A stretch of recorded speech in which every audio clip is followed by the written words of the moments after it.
참 어렸을 때요. 여러분 부모님들한테 한두 번쯤 들었던 얘기일 거예요. 많이 들었을 거예요.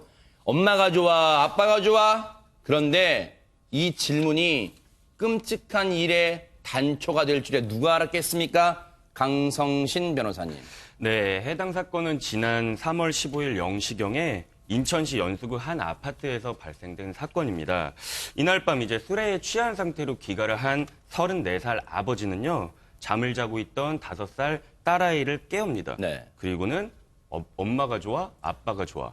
이런 식의 질문을 하고요. 네. 아이의 질문에 심지어 엄마도 아니고 아빠가 좋다라고 이제 대답을 했어요. 이 아이가 딸아이가요. 답을 했어요. 그렇게 네, 아빠가 네. 좋다라고. 근데 여기까지는 단란한 가정의 모습으로 보여지지만 네. 아빠가 좋아요라고 하는 딸아이의 대답에 아버지는 이내 거짓말이라며 딸아이의 얼굴과 이마를 때려서 코피까지 흐를 정도로 세상에. 아이를 수차례 폭행을 하였습니다.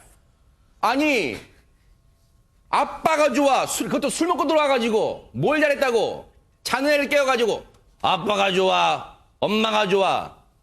아이가 아빠가 좋아 했는데 때렸대요. 그것도 무차별적으로 코피가 나게. 그 아이의 코피가 나게.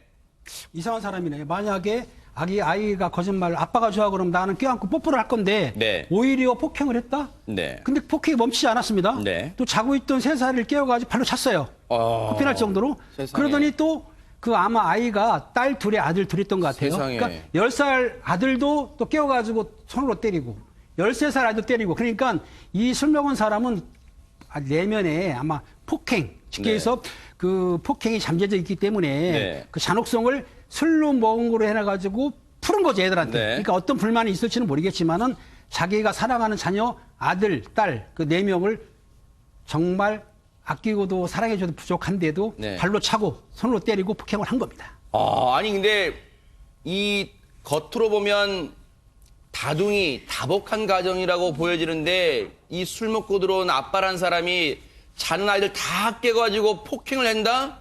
이게 정말 말이 안 됩니다. 김동철 원장님.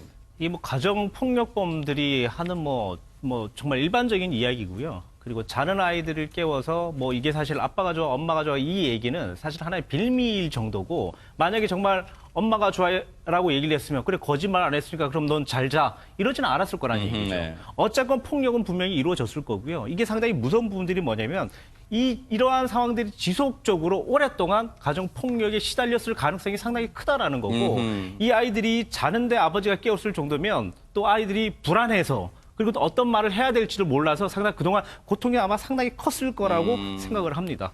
아빠가 34이에요. 그런데 일단 젊은 나이에 결혼했나 봐요. 그런데 보세요. 아이들이 이렇게 코피가 날 정도로 맞고 있으면 울었을 거 아니에요. 응응응응 아빠 왜 그래. 그러면 엄마란 사람이 인간아 술 먹고 들어왔으면 곱게 잠이나 잘 것이지 애들한테 무슨 짓이야 라고 했을 거 아닙니까 강성신 변호사님. 네, 근데 현재 지금 별거 중이고 그때 당시에도 이제 별거 중이었던 것 같아요. 엄마가 없었어요 당시에? 아니요, 엄마가 있는데요. 네. 이제 별거 중이었던 이유가 뭔고 하니 그냥 집안에는 없었다는 얘기잖아요, 네, 그죠? 집안에는 아하. 없었는데 그래서 말릴 엄마가 그 당시 집안에는 없었다라는 거죠. 아하. 근데 왜 그러면은 없었는고 네. 하니 이 남성이 그 아내를 폭행을 해가지고 세상에. 벌금형까지 받은 상황이었어요. 아하. 이제 그러한 이 사람은 제가 봤을 때 이제 폭력성이 굉장히 짙은 사람인 것 같은데 네. 그 전에도 폭력 전과가 있었던 사람이고요. 네. 그래서 이제 별거 중이었던 상황이었습니다.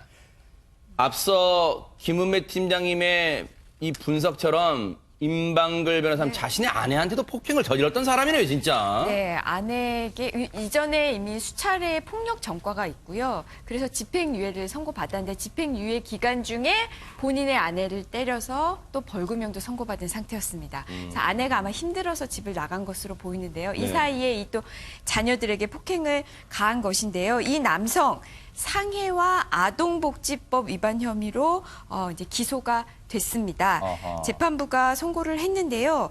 우선 이 사람이 이런 폭력 전과가 있는 점, 또 이 집행유예 기간 중에 아내를 때려서 벌금형 선고받은 상태에서 또 이렇게 아이들에게 폭행을 가한 점, 네. 이거는 이제 불리한 양형이 된 것 같은데, 네. 다만 이 범행이 아내와 별거 중에 이제 아이들이 엄마를 보고 싶어한다는 이야기를 듣고 우발적으로 범행을 했다.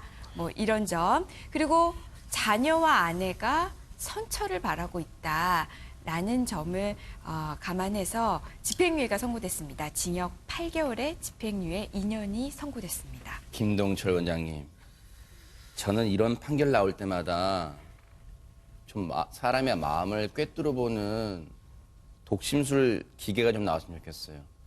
아내와 아이들이 이 아빠라는 사람한테, 남편이라는 사람한테 선처를 바란다고요? 5살짜리가 그 선처를 바란 마음이 있을까요? 3살짜리 코피나게 갑자기 영문도 없이 자다가 얻어맞은 3살짜리가 선처 바란 마음이 있을까요? 갑자기 이런 생각이 들어요. 앞서 술 처먹고 들어와서 아빠가 좋아, 엄마가 좋아 물어봤을 때 딸이, 5살짜리 딸이 아빠가 좋아할 때 방금 웃으면서 아빠가 좋아했을까요? 아빠가 좋아 두려움에 떨면서 하지 않았을까요? 아빠의 폭력성을 알고 있기에 말입니다.